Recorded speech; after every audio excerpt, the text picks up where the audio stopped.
Muy bien, vamos a irnos a el libro de Apocalipsis, capítulo 2, desde el versículo 1 hasta el versículo 7.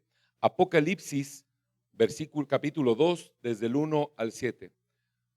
Para el que no sepa, Apocalipsis está el último, ¿no? Es el último libro de la Biblia. Apocalipsis 2, del 1 al 7. Esta es una de las cartas que escribe el Señor a la iglesia de Efeso. Y antes de leerle, vamos a dar un preámbulo, ¿de acuerdo? Un preámbulo pequeño, cortito. En el capítulo 1, Juan se presenta y presenta el libro de Apocalipsis. Y cuando Juan lo presenta de una forma muy interesante. Él dice, estaba yo en la isla de Patmos. Por cierto, no estaba vacacionando, estaba preso. Estaba preso. Dice en el día del Señor.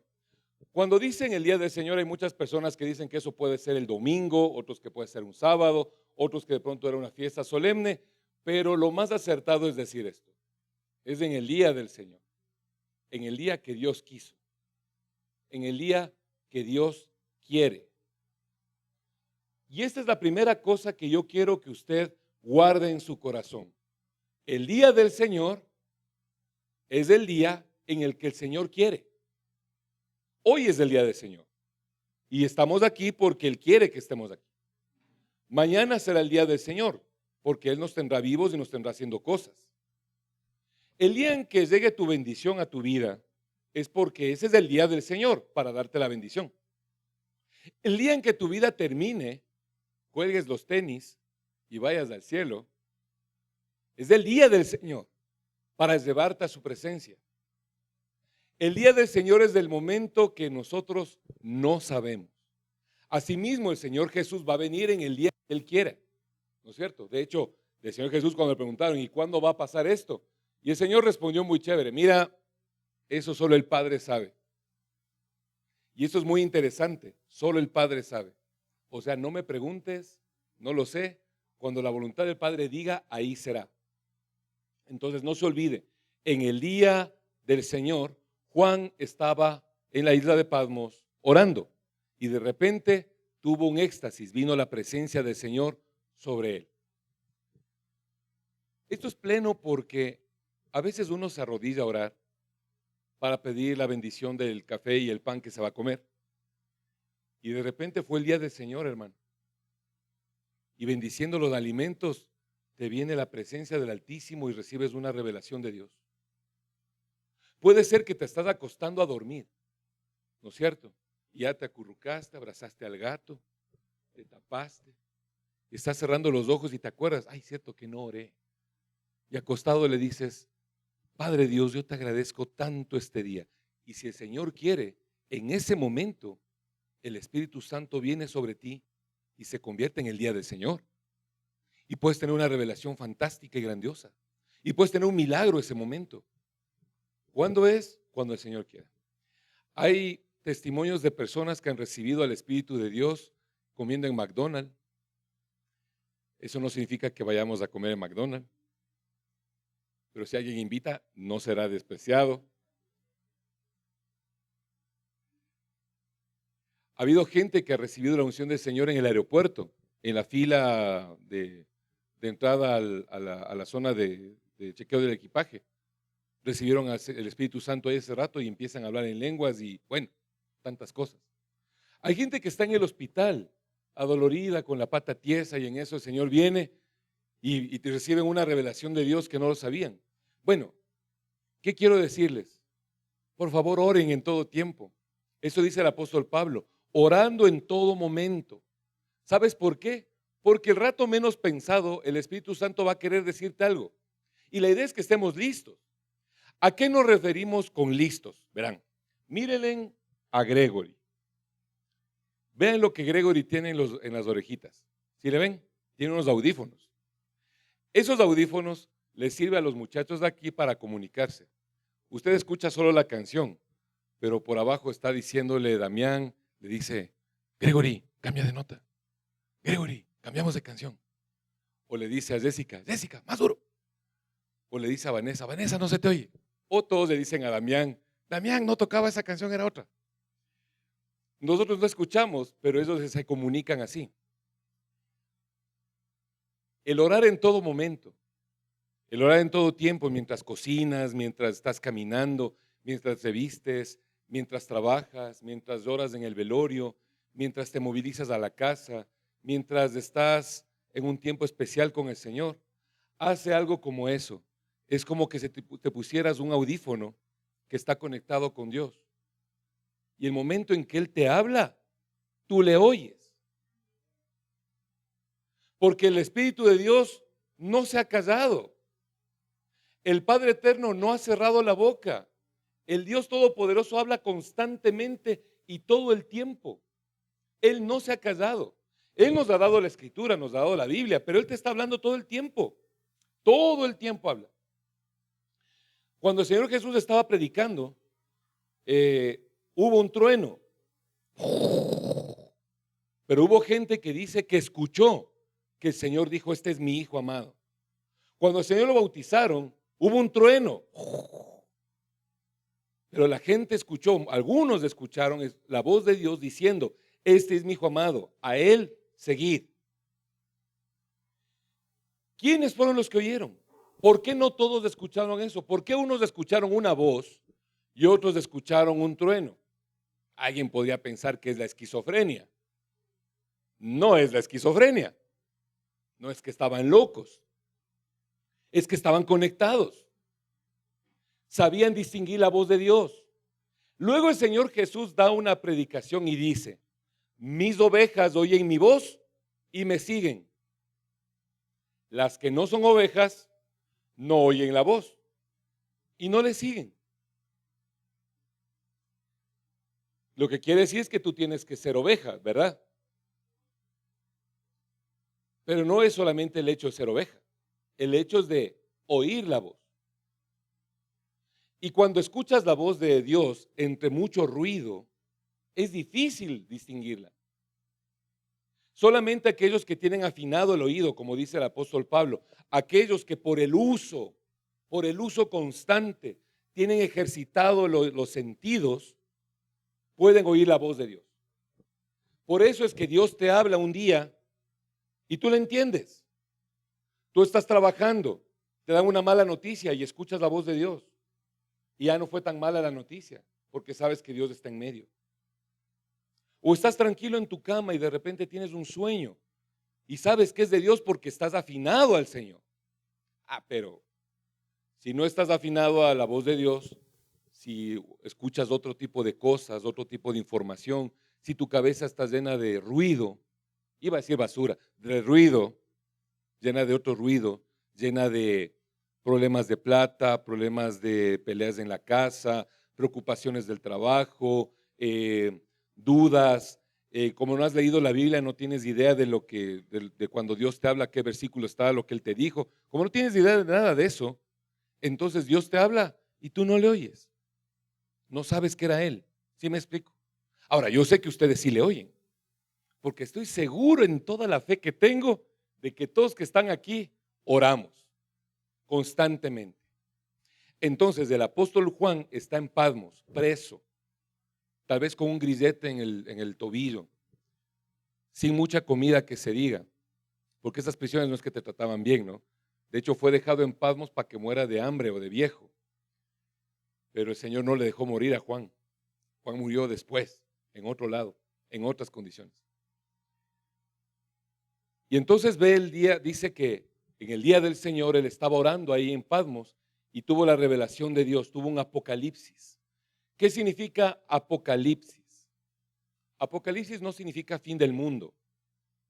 Apocalipsis no significa que van a levantarse los zombies y van a venir a mordernos.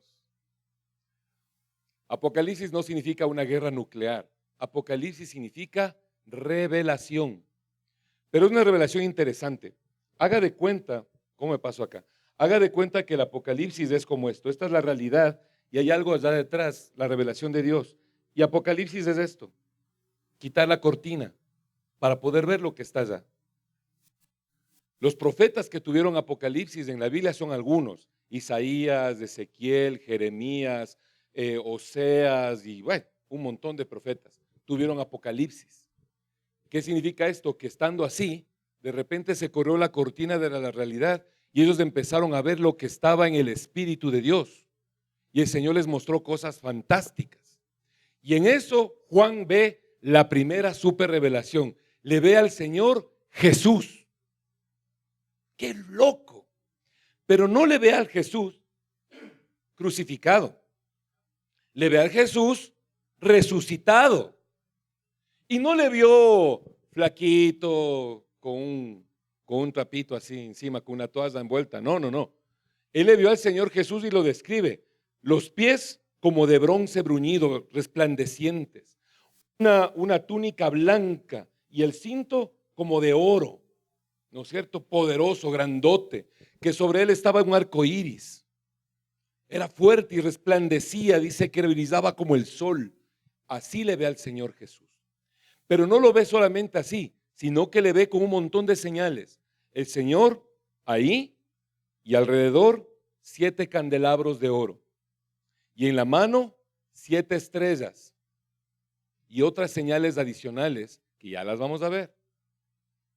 Y entonces el Señor Jesús se presenta así delante de Juan y le dice: yo soy el alfa y el omega, el primero y el último, el que era, el que es y el que ha de venir, el eterno, el poderoso Dios.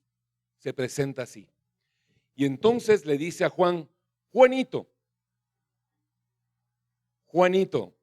dame escribiendo 7 cartas a los 7 ángeles de las 7 iglesias que se encuentran en el Asia. Entre esas está Efeso. Entonces, ¿por qué hago esta introducción? Para que sepan que esta carta que vamos a leer no la escribió Juan, la escribió el Señor Jesús, que Juan copió. Esa es otra historia. El Señor la dicta y Juan la escribe. ¿Por qué quiero enfatizar en esto? Porque las cartas de los apóstoles, la primera, la segunda y la tercera epístola del apóstol Juan, las cartas de Pablo, las cartas de Pedro, la de Santiago, la de Judas, todas esas cartas de una u otra forma, de alguna manera, son parte del mensaje que Dios da a través de los apóstoles, pero también tiene mensajes del apóstol. El apóstol escribe y dice: yo no permito que la mujer hable en la congregación. Pero lo dice así: yo. No lo dice Dios, lo dice el apóstol. También lo dice el otro apóstol, el apóstol Juan, dice: yo pienso tal cosa. Y el apóstol Pedro dice: yo he mandado esto. Lo dicen los apóstoles, pero esta parte, esta carta que vamos a leer, ¿quién la está dictando? Dios, el Señor Jesús, directamente. Aquí no hay palabras coladas de los apóstoles. No hay palabras de interpretación particular. Esta es purita palabra del Señor Jesucristo. Amén. Amén. Entonces ahora sí, vamos a leerle esta parte. Y dice así. Ya decía yo que estaba borroso. Y dice así: escribe al ángel de la iglesia de Éfeso, el que tiene las 7 estrellas en su mano derecha, aquel que anda entre los 7 candelabros de oro, dice esto: yo conozco tus obras, tu fatiga y tu perseverancia, y que no puedes soportar a los malos, y has sometido a prueba a los que se dicen ser apóstoles y no lo son, y los has hallado mentirosos. Tienes perseverancia y has sufrido por mi nombre, y no has desmayado. Pero tengo contra ti que has dejado tu primer amor. Recuerda, por tanto, de dónde has caído y arrepiéntete y haz las obras que hiciste al principio. Si no, vendré a ti y quitaré tu candelabro de su lugar, si no te arrepientes. Sin embargo, tienes esto, que aborreces las obras de los nicolaitas, las cuales yo también aborrezco. El que tiene oído, oiga lo que el Espíritu Santo dice a las iglesias. Al vencedor le daré a comer del árbol de la vida que está en el paraíso de Dios. Amén. la cosa aquí se pone fuerte. El que tiene las 7 estrellas, antes de esto, el Señor explica que las 7 estrellas que están en su mano son los 7 ángeles de las 7 iglesias. El ángel de la iglesia es el mensajero de la iglesia. Para decirlo de otra forma, el ángel de la iglesia era el pastor de esa iglesia, el mensajero de esa iglesia. El pastor que, no digo que yo sea ángel, ¿no? No soy tan angelito. Tal vez un angelito caído así bien duro. Sino que ángel significa mensajero. Entonces, cuando uno da un mensaje de parte de Dios, uno es un ángel. Un ángel. Da el mensaje de parte de Dios. Cuando tú das un mensaje de parte de Dios a alguien, eres un ángel de parte de Dios. Cuando tú le hablas a tus hijos y les dices, mi hijo, mi hija, ven, siéntate. Quiero decirte lo que dice la palabra del Señor. El Señor te dice en su palabra lo siguiente, y tú le explicas algo, eres un ángel para tus hijos. Cuando tú como hijo llegas a casa y le dices a tus padres, a tus hermanos, a quien sea, a tus amigos, les dices, oye, mira, la Biblia dice esto, y transmites un mensaje, en ese momento tú eres, ¿qué eres? Ángel enviado de Dios, porque transmites el mensaje. El Señor Jesús es el que tiene en la mano derecha las 7 estrellas. Traduzcamos. El Señor Jesús tiene en su mano derecha a sus ángeles, a sus mensajeros. Por eso es que en la palabra del Señor dice que Él nos tiene en el hueco de su mano. Cuando tú eres mensajero, tú pasas a la mano derecha del Señor. ¿Me explico? Por cierto, no es que el Señor tenga manos. Es una forma de explicarnos de parte de Él que Él nos tiene en una situación especial, en una situación bonita, una situación buena, una situación algo distinta del resto de la gente. Cuando tú te conviertes en mensajero, no cuando te conviertes en el pastor de la iglesia, cuando te conviertes en mensajero. Cuando tú llevas un mensaje de salvación a alguien, tú eres un ángel y pasas como a la mano derecha del Señor y el Señor te tiene ahí. ¿Me copia? Muy bien. Ahora, también dice, el que anda entre los 7 candelabros. Los candelabros son las iglesias. Cada candelabro es una iglesia. Dice aquí la palabra que son 7 que le rodean al Señor Jesús. Están 7 candelabros. El candelabro es la iglesia. ¿Por qué?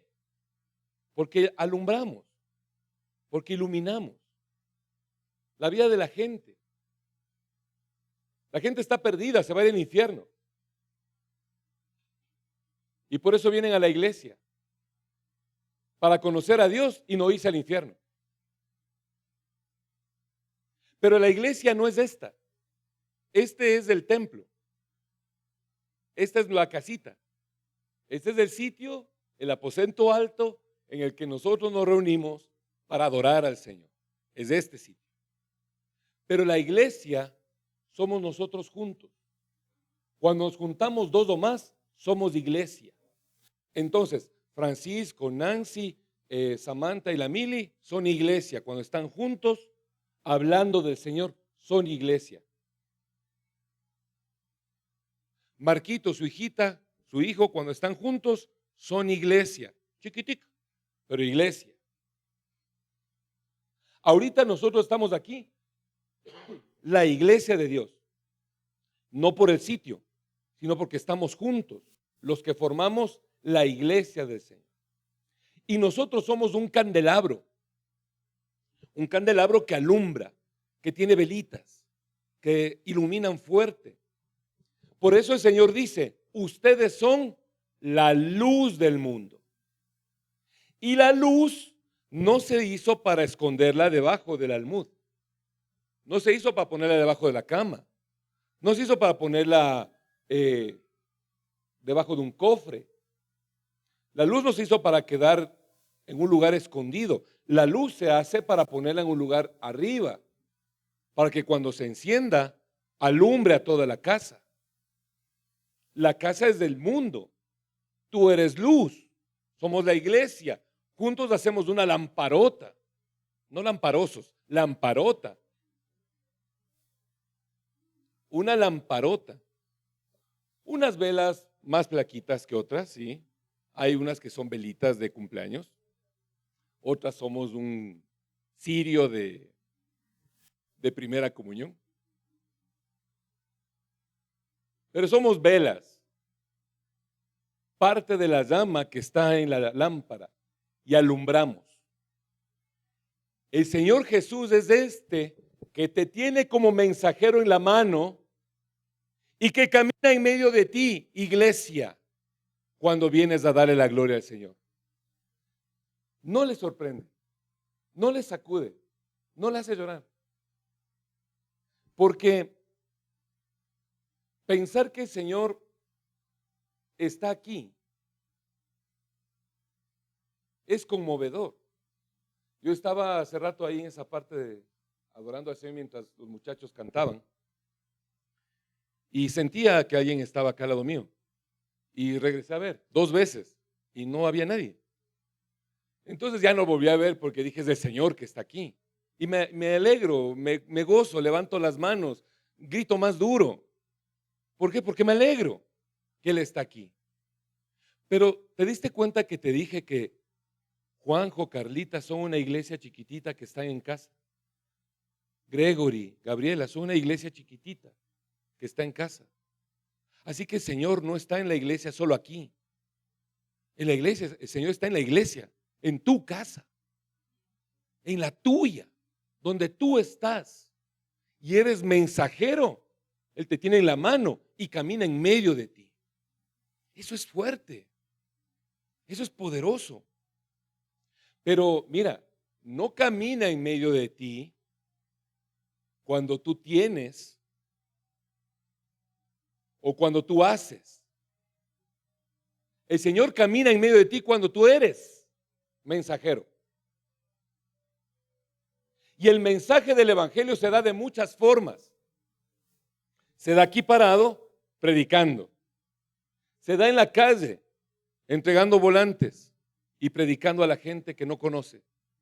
El mensaje se da en la casa, cuando lavas los trastes, tiendes tu cama, saludas con cariño a tu pareja, a la persona con la que vives.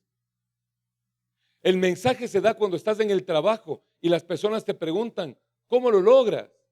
En medio de todo este problema, ¿cómo logras estar bien? El mensaje se da con tu propia vida. Por eso he dicho, no cuando haces, sino cuando eres mensajero. Y cuando eres mensajero, también tú eres el mensaje. Porque Cristo está en ti, moviéndose poderoso. No pasamos ni de las 2 primeras líneas. Y el Señor te está diciendo lo fantástico que eres. Ahora, viene lo siguiente. El Señor acá dice algo que a mí me parte el alma. Cuando el Señor dice, yo conozco tus obras. Puesto en español, yo conozco lo que haces. Yo conozco lo que estás haciendo. Ahora, ¿por qué me parte? No siempre hago cosas buenas. Mis ojos no siempre están viendo la Biblia. Mis manos no siempre están acariciando, no siempre están construyendo algo bueno. Mis manos también hacen cosas malas a veces. Yo conozco lo que hago y el Señor dice, yo conozco tus obras. Y eso a nosotros tiene que llevarnos a entender que el Señor está constantemente con nosotros. Te tiene en su mano, camina en medio de ti, está junto a ti y dice, qué lindo lo que haces. Chévere, muy bonita la canción, fantástico. ¿Y eso qué haces? ¿Por qué vas a hacer eso, hijito? Eso no está Dios. Ahí no hay santidad. ¿Por qué lo haces? Él conoce las obras. Todas y cada una. Pero mira, el mensaje que estamos leyendo no es un mensaje para decirte esas obras más chimbas que haces, esas obras más turras. No, escuchemos bien. Yo conozco tus obras y tu fatiga, tu cansancio. No quiero que levanten la mano, pero sí cierren los ojos aquellos que han sentido fatiga de tanto orar por lo mismo y que todavía no llega. Que han orado meses, años y no has llegado. Cierren sus ojos junto conmigo. Señor, tú conoces nuestra fatiga. Dígale al Señor. Tú conoces. Sí estoy cansado. Sí he querido ya dejar de orar por esto. Y he querido retirarme de esta batalla.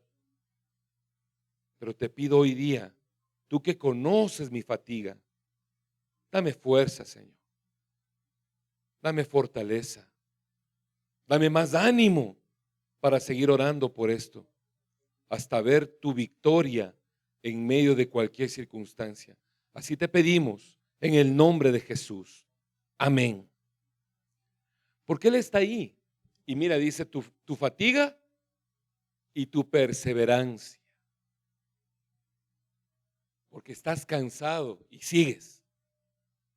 Ese es el cristiano, ¿o no? Ese es el cristiano. Está cansado, pero sigue. Ya no avanza, pero sigue. Los pies ya no dan más, pero sigue. Ya te respondieron feo. Ya te insultaron. Ya te dijeron no te quiero. Y sigues orando. Ya te dijeron se perdió, se fracasó. Ya no hay más.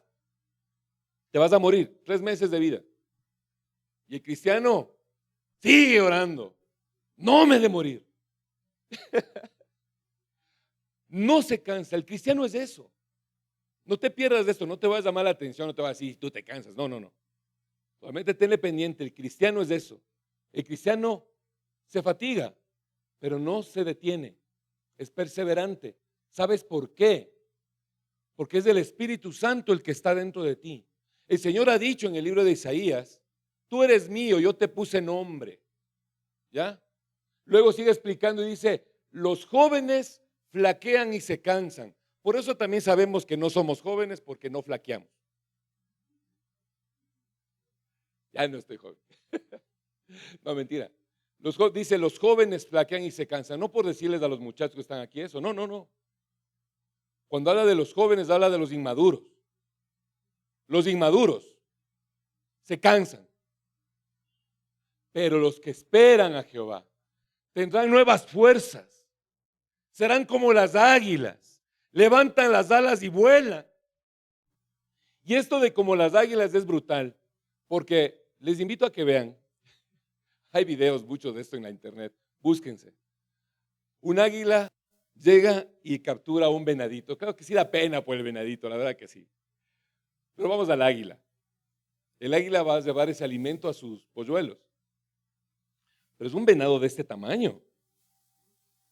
Y el águila llega, le agarra con las patas y dale, y vuela. Y aletea, y se levanta 10 centímetros. Y sigue aleteando, y se levanta 1 metro, y sigue. Y dale. Yo digo, puchicas, yo ya le hubiera soltado a esa vaina. Ya me voy a comer un pescado, no voy a comerme eso. Pero no, el águila sigue y aletea hasta remontarse al lugar en el cual ya no necesita aletear. Ya tiene la corriente de aire que le sostiene y va llevando el alimento al nido. Así son los que esperan a Jehová. Nuevas fuerzas, dale. Ora, Señor, por favor, ayúdame, líbrame, Señor, salva a mi hijo, quítale las drogas, quítale el trago, ayuda a mi casa, salva a mi mamá, salva a mi papá. Y uno aletea hasta que llega un momento en que ya no hay esfuerzo, porque el Espíritu de Dios te tiene en la mano y te vas llevando, como dice el profeta Habacuc, a tus alturas. Te lleva alto y te dice descansa, reposa y mira la victoria del Señor. Porque ahí te hace ver que ya no eres tú en tu fuerza, sino que es el viento del Espíritu Santo el que te levanta. Porque ese es el cristiano. El cristiano no es el que se rompe el lomo por lograr. El cristiano se rompe las rodillas por lograr. El cristiano no es el más sabio, no es el más inteligente, no es el mejor, El cristiano, según la Biblia, es el menospreciado, lo vil del mundo, lo que no sirve para avergonzar a los sabios. ¿Por qué? Porque ya no es en tu fuerza, es en la fuerza del Señor. Porque cuando tú te pones a pensar en esto, lo menospreciado del mundo, no me estoy refiriendo a que eres de lo peorcito. Sí somos, pero no es a eso lo que me refiero. A lo que me refiero es que tu fuerza es limitada. Tú tienes un límite. Tú tienes un límite. Puede que seas súper inteligente, pero no tienes un límite. Puede que tengas dinero, pero tienes un límite. Algún rato llega a cero esa cuenta. Cuestión de gastárselo. Puede que seas súper paciente, súper buena onda, pero tienes un límite. Algún momento se acaba. Y por eso es que el cristiano no se mueve en su fuerza, se mueve en el poder del Espíritu Santo. Por eso el Señor le dice a través del profeta al rey Josafat, no es con espada, no es con ejército, es con el Espíritu Santo. Y las batallas que el pueblo de Israel venció, no las vencieron con multitud de ejército, las vencieron en el poder de Dios. Porque Dios les levantaba y les hacía tan fuertes que vencían. Por eso María soporta todo lo que soportó, viéndole al Señor Jesús todo lo que le hicieron padecer, por confianza, porque sabía que la victoria era de Él. Por eso los apóstoles padecieron todo lo que tuvieron que padecer y vivieron todo lo que vivieron confiados, porque sabían que la victoria es del Señor. Te levanta como un águila y te sostiene con el fuego, el viento del Espíritu Santo, al punto en el que ya no aleteas y solo vas así. Debe ser lo más de chévere. Ya no hay esfuerzo, ya no hay cansancio, ya no hay dolor, ya no hay angustia. Solamente llega el esperar ver la bendición de Dios. Qué grande que es el Señor. Den un aplauso al Rey.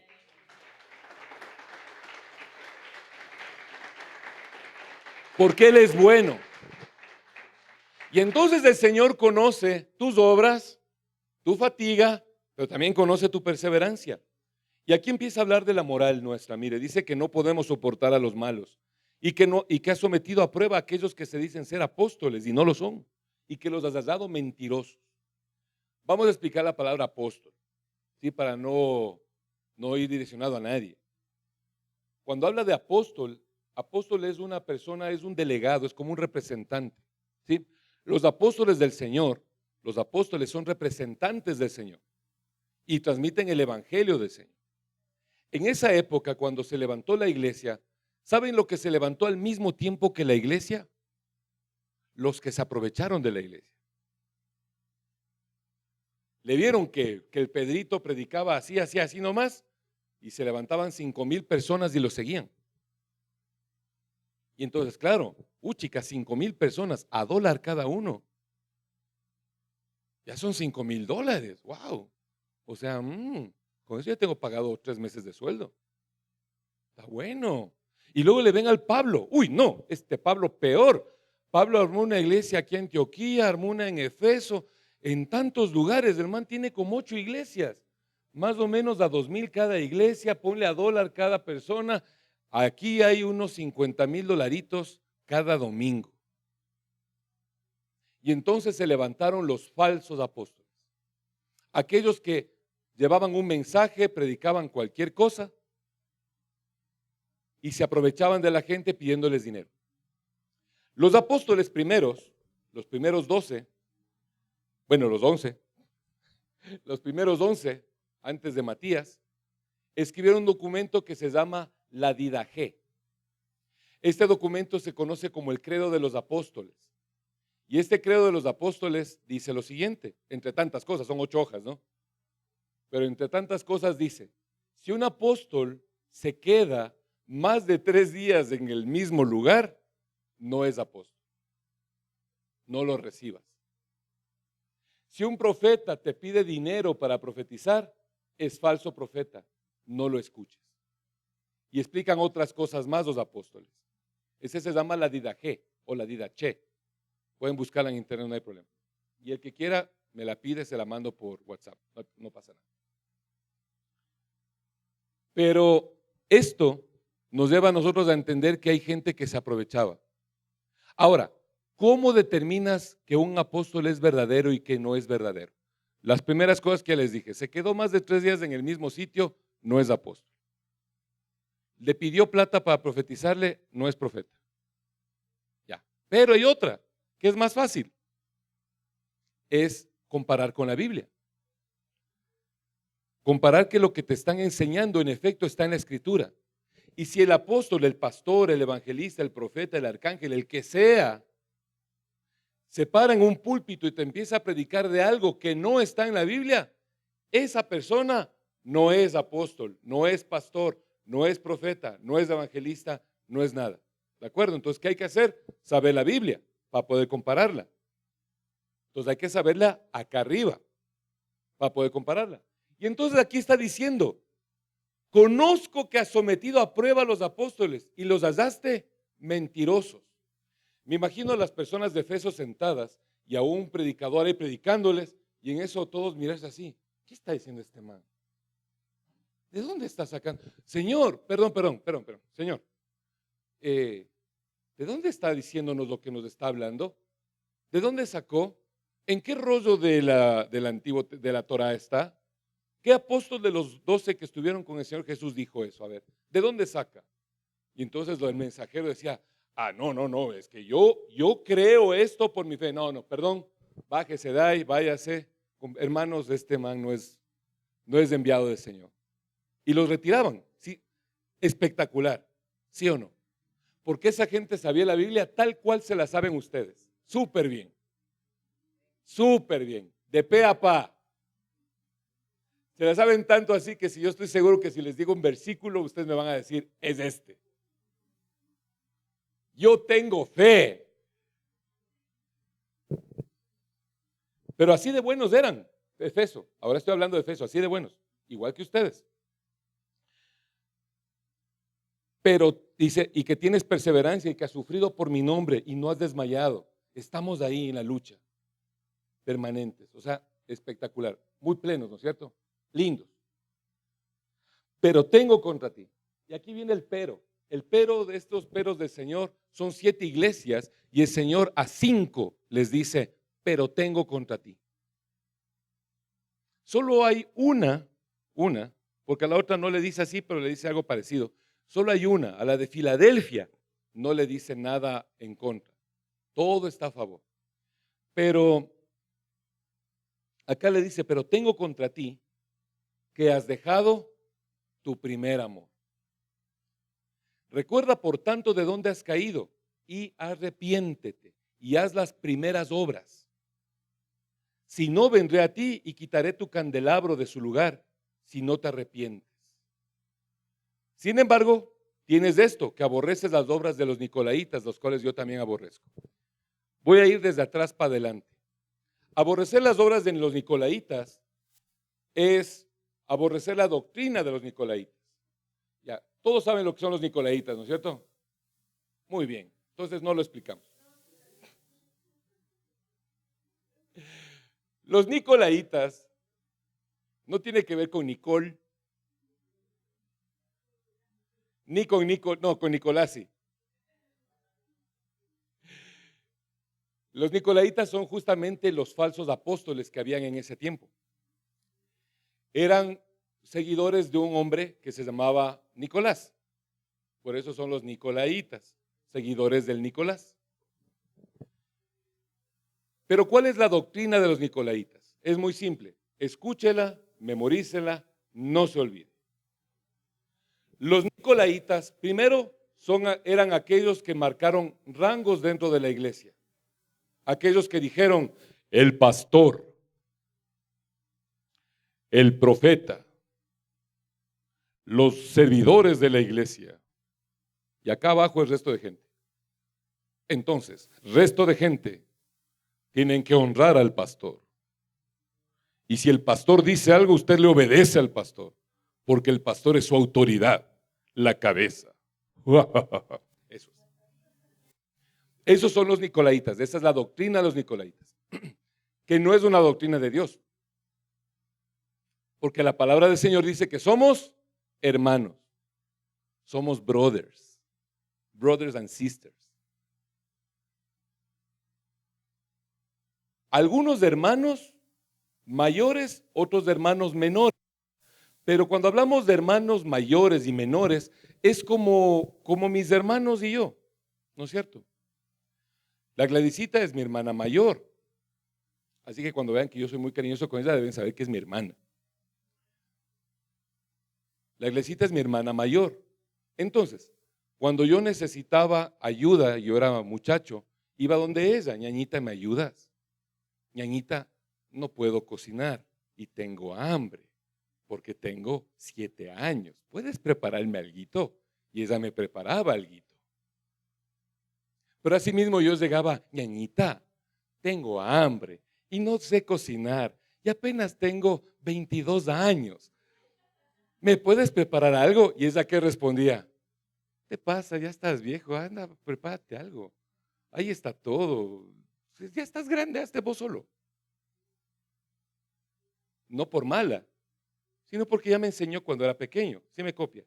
Entonces el hermano mayor es eso. Ella me enseña y cuando ya llego a ser grande, pues ya lo hago yo. Como son mis hijos, se cuidan, se conversan, juegan entre ellos.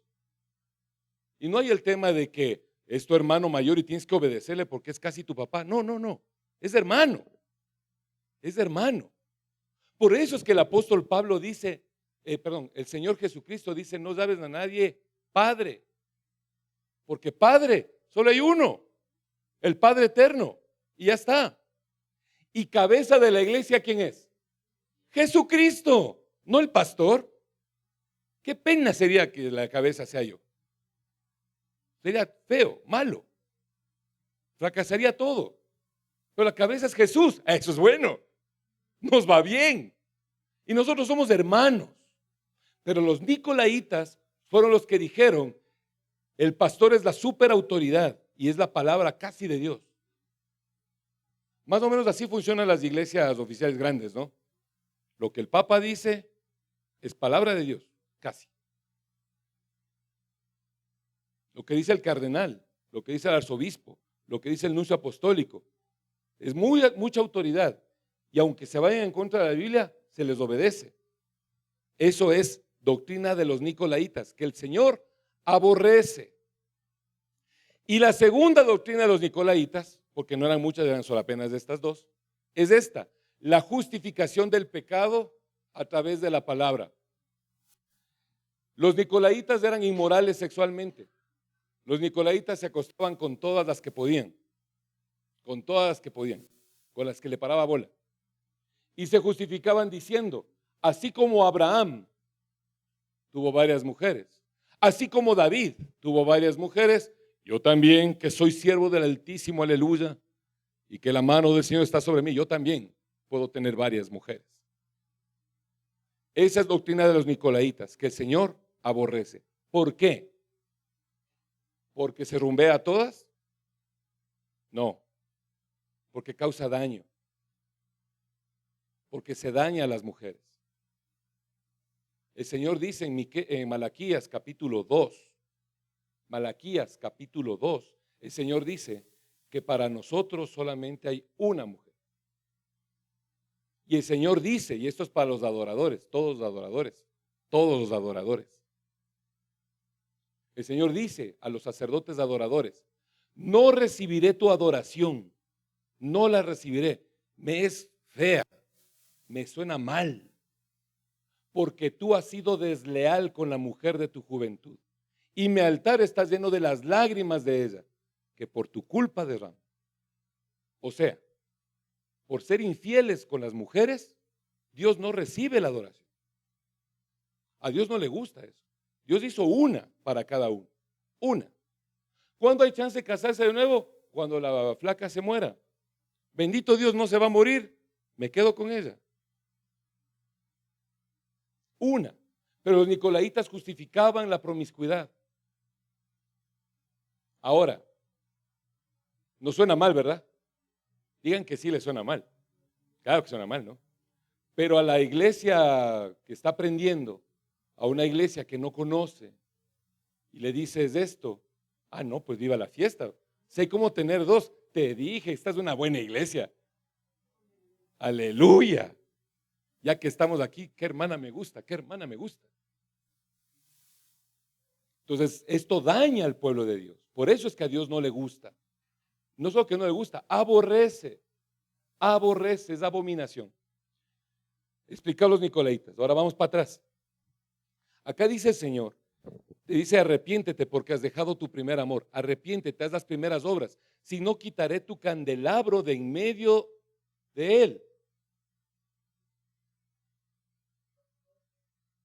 No le copiaron la fuerza de esto. Vamos de nuevo. El Señor Jesús dice, soy el que tiene las 7 estrellas en la mano derecha y que me muevo en medio de los 7 candelabros de oro. Lo explicamos. Te tiene a ti en su mano como mensajero que eres, cuando eres mensajero. Y camina en medio de ti que eres iglesia. Y el Señor dice, has dejado tu primer amor, arrepiéntete. Porque si no te arrepientes, te quito del lugar. Eso quiere decir que el Señor se va a mover en medio de los candelabros, pero el tuyo ya no está ahí.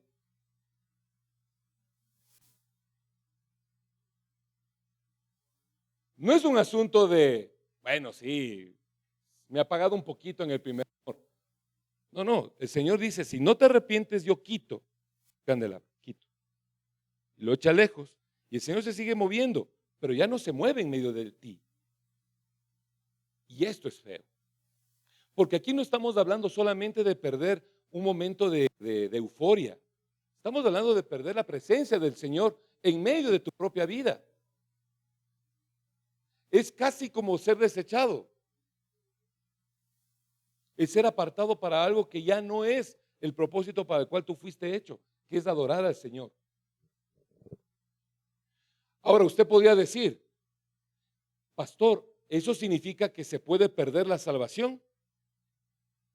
Les digo con total firmeza.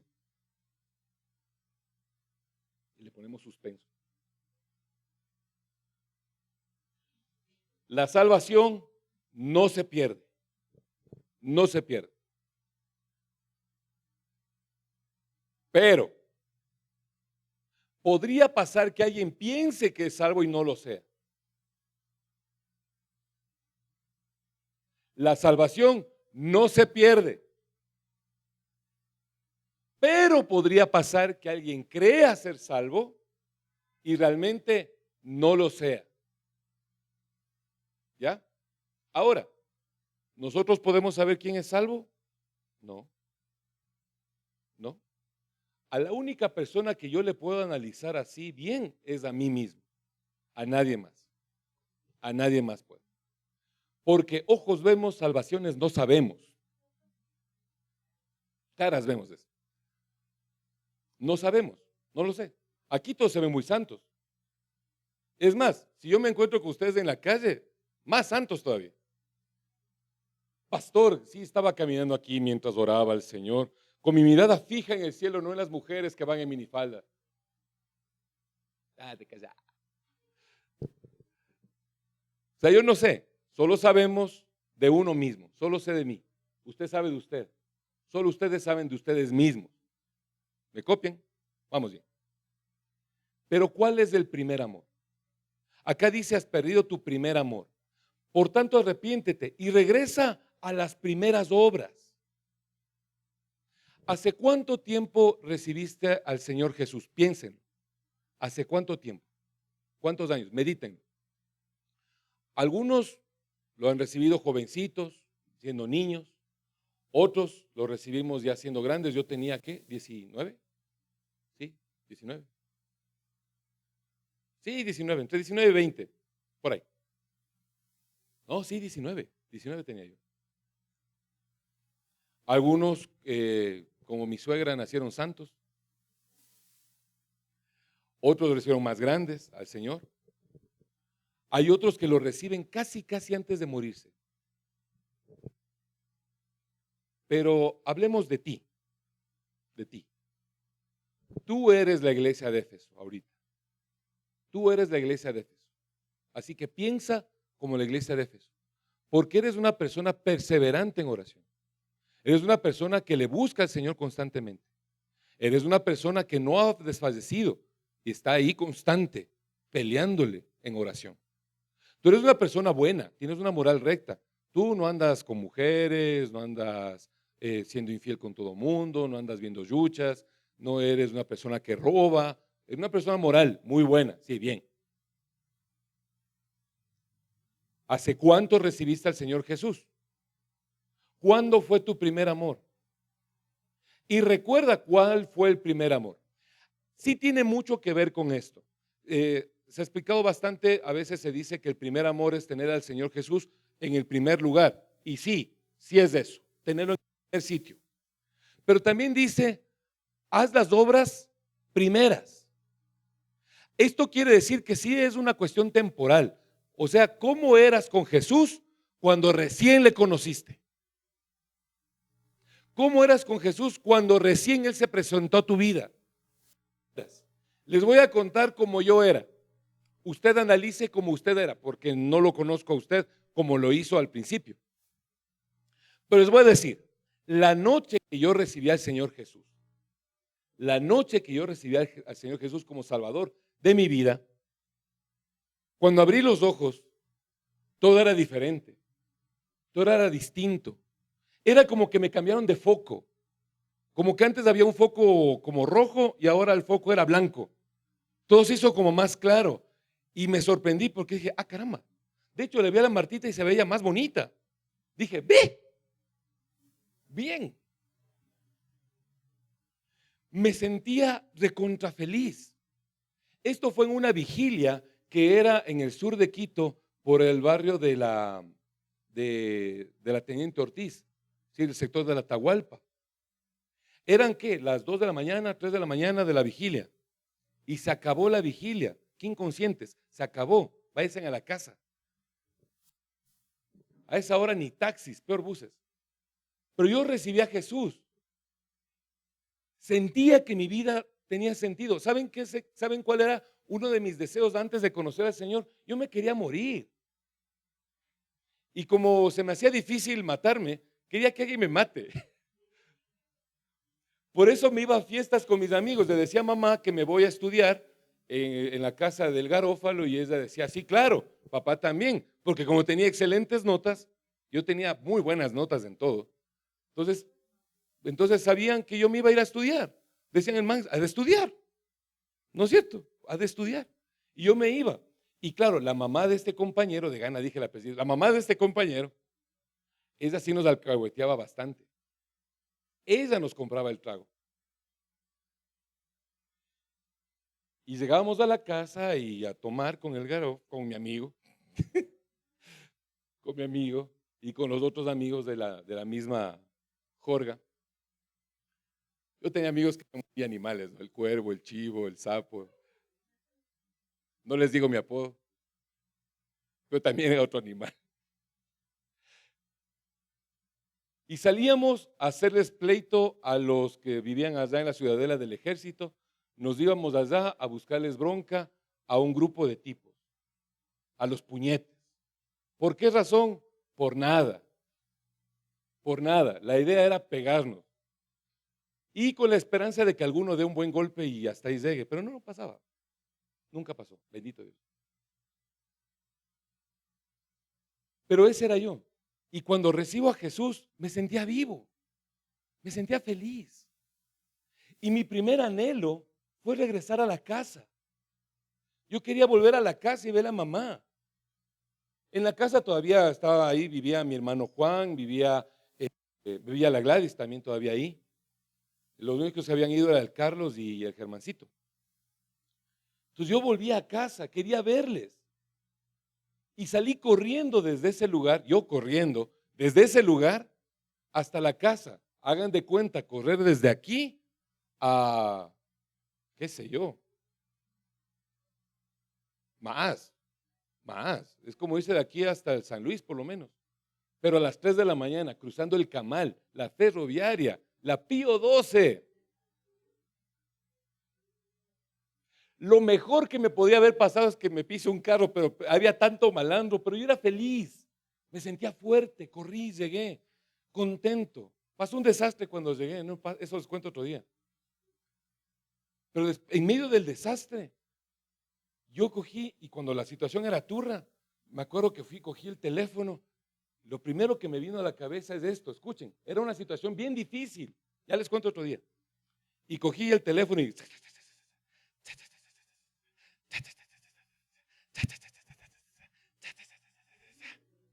ring, ring, y contesta mi suegra, aló. ¿Qué era? 4 de la mañana. Señora Martita, disculpe, lo que pasa es que esto está pasando en mi casa. No sé qué hacer, ¿qué hago? Y ella me dice, entre dormida, verá, dígale, en el nombre de Jesús, te ato a los pies de Cristo, quédate quieto. Y después me avisa, listo. Ah, no, listo, señora Martita, disculpe la llamada, perdone, vea, qué pena. Ahora hubiera dicho, gracias, suegra. Colgué. Yo sé que de pronto no suena muy fascinante, pero yo era el mejor estudiante. Era el puñetazo de los amigos. Y mi solución de ese momento no fue pensar qué hacer. Mi solución de ese momento no fue hablar. Mi solución de ese momento no fue levantar la mano y estampar un golpe. Mi solución fue, Señor, ¿qué hago? ¿Qué hago? La suegra, bueno, la futura suegra. Ella es cristiana, ella sabe. Ella sabe. Y le llamo. Y ella me dice esto, ore. Y yo llego, me pongo delante de esa persona y le digo, en el nombre de Jesús, te ato a los pies de Cristo, quédate quieto. Y Flum se quedó quieto. Y luego dije, qué bacán.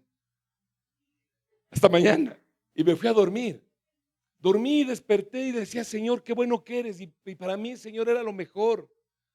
Lo segundo que hice fue coger lo que tenía de plata, irme a buscar un cassette de Marcos Witt para poder adorar.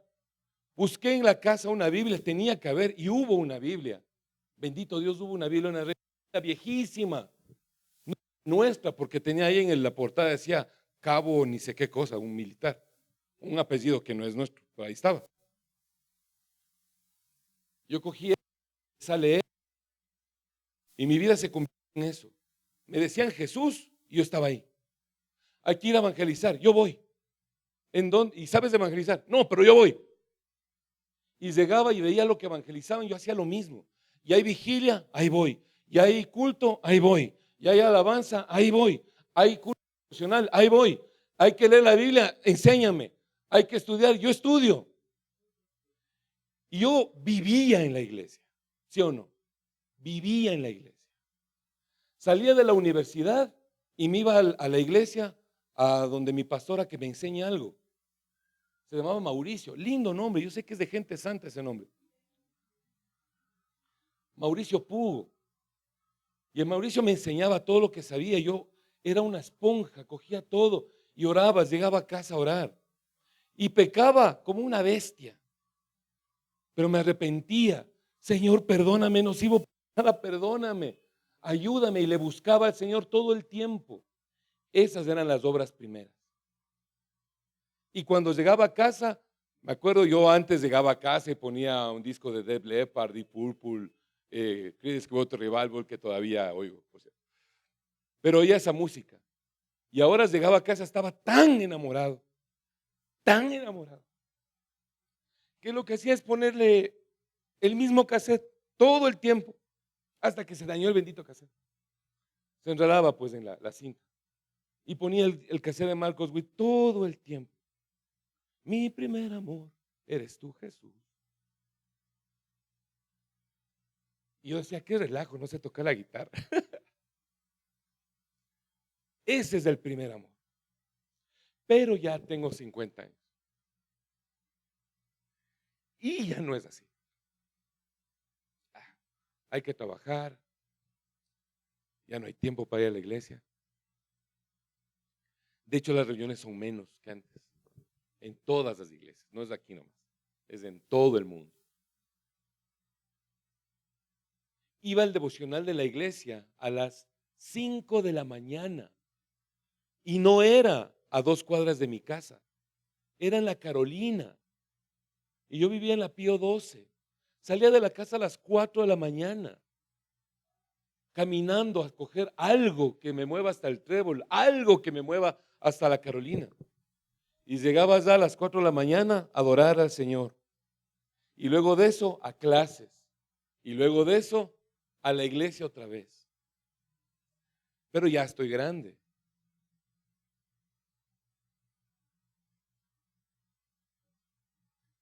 Ya he estudiado bastante. Soy profesor de teología. Y hablando con el Señor de esto,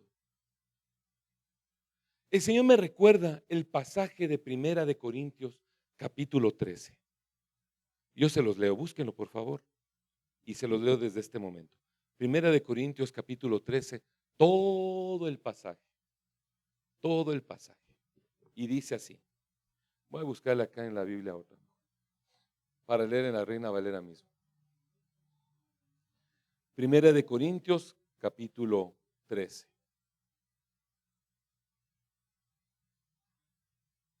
Primera de Corintios, capítulo 13. Funciona, ahí está. Y dice así en la versión Reina Valera. Usted tiene en la palabra de Dios para todos, ¿cierto? En la PDT.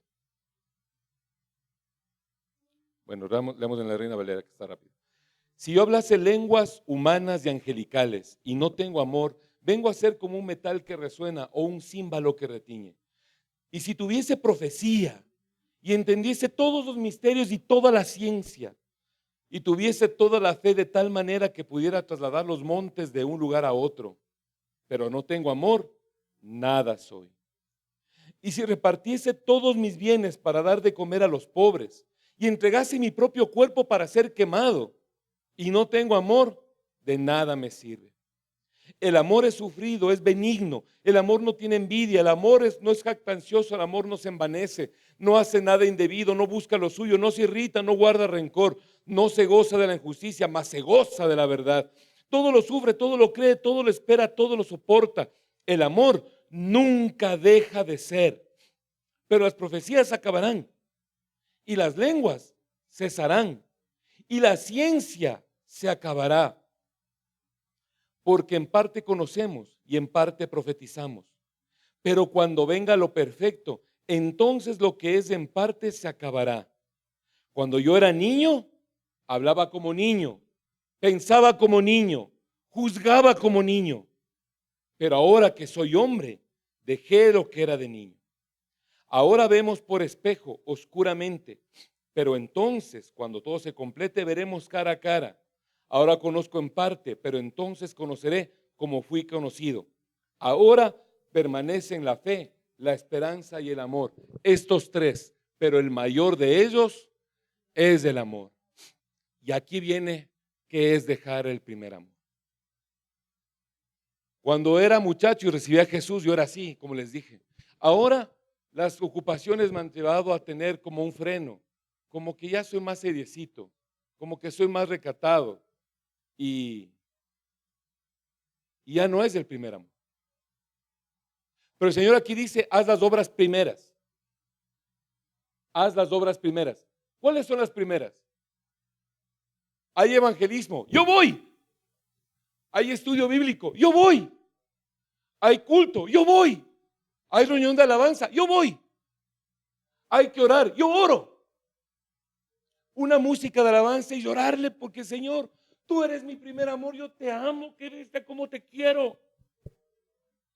Que hay una canción de alabanza y se le aplaude porque es como el primer día. Y uno dice, pero ya estoy grande. Y por eso te dice el Señor, vuelve a las obras primeras, volver a esas, aunque seas grande. Y yo le preguntaba al Señor, decía, Señor, pero, o sea, a ratos no puedo. Y el Señor me dice aquí en 1 Corintios 13, que habla del amor, y les repito el versículo 11, cuando yo era niño, hablaba como niño, pensaba como niño, juzgaba como niño. Pero hoy soy hombre y dejé lo que es de niño. Al niño, mi hijo, haz los deberes, no quiero. Mi hijo come, no me gusta el coco. Mi hijo come, no me gustan las cebollas, no voy a comer. ¡Ah! Mi hijo, cierre los ojos para orar, no quiero. Mi hijo, levante las manos, no quiero. Mi hijo trabaje, no quiero. Mi hijo estudie, no quiero. El niño se mueve por lo que es niño, se mueve por lo que quiere su corazón, su instinto. Pero el hombre, el grande, el maduro, ya no se mueve como niño, decide. Para que te baje el colesterol tienes que tomarte jugo de tomate de árbol con cáscara licuado. Tatay. Lo tienes que tomarte. Tengo que hacerlo. Y aunque no me gusta, ahí va. Cluc, cluc, cluc, cluc, cluc. Qué amargo. Aunque no te gusta, lo haces. ¿Por qué? Porque no eres niño. Porque la idea no es obligarte como a un niño a que hagas las cosas. La idea es que eres un adulto que piensas y decides con respecto de lo que se debe hacer y lo que no se debe hacer. El niño mete los dedos en el tomacorriente, tú ya no. Tú sabes que eso es peligroso y no lo haces, te contienes. Y cuando tienes que hacer algo, aunque no quieres, lo haces porque debes hacerlo, porque eres maduro. Y esto es del amor, la forma de volver al primer amor. Ya no significa si te nace la euforia de conocer a Jesús. Ya no importa, ya no es una situación de si te nace ese cariño de, oh, la alabanza y tengo que cantarle, o que aquí está muy encendido todo. Ya no se trata de eso. Ya no depende de si la persona que está aquí adorando es una persona que está súper santa y hace muy bien el muchacho la alabanza. Lo que se trata ahora de ti, que estás aquí sentado, que eres maduro, que ya no eres niño, eres hombre, que ya no eres niña, que eres una mujer, inteligentes, que deciden, es, Señor, voy a hacer las primeras obras. Y me voy a emocionar como al principio. No me importa si el que está parado al frente se emociona. Yo me voy a emocionar. Y yo te voy a cantar. Y yo te voy a adorar. Y yo te voy a leer. Y yo te voy a estudiar. Y yo voy a compartirte. Aunque los otros no hagan, lo voy a hacer. Porque está en juego que tu candelabro se ha quitado del lugar. No está en juego algo simple, está en juego tu propia vida. Por eso el pasaje de Apocalipsis dice en el último versículo, dice lo siguiente: al que venciere le dará a comer del árbol de la vida que está en el paraíso de Dios. El que vence puede comer del árbol de la vida y vivir eternamente, porque esto del primer amor no es otra cosa sino una huella de que eres salvo. Esto es parte del fruto del Espíritu Santo. Porque parte del fruto del Espíritu Santo, ¿cuál es el primero, Martita? Amor. El segundo, gozo. Amor, gozo, son los dos primeros frutos. De resto los vamos a dejar para las otras cartas. Amor, gozo, son los dos primeros frutos del Espíritu Santo. Y si el Espíritu Santo mora en ti hay amor por el Señor. Amor desesperado, amor enamorado. Es amor que te lleva a llorar cuando hablas de Él. Es amor que te lleva a ser eufórico. Es amor que te lleva a dejar todo porque hay que ir al culto. Es amor que te lleva a no tener ni un domingo libre durante 30 años. Porque le amas. Y esto es mejor que el playazo.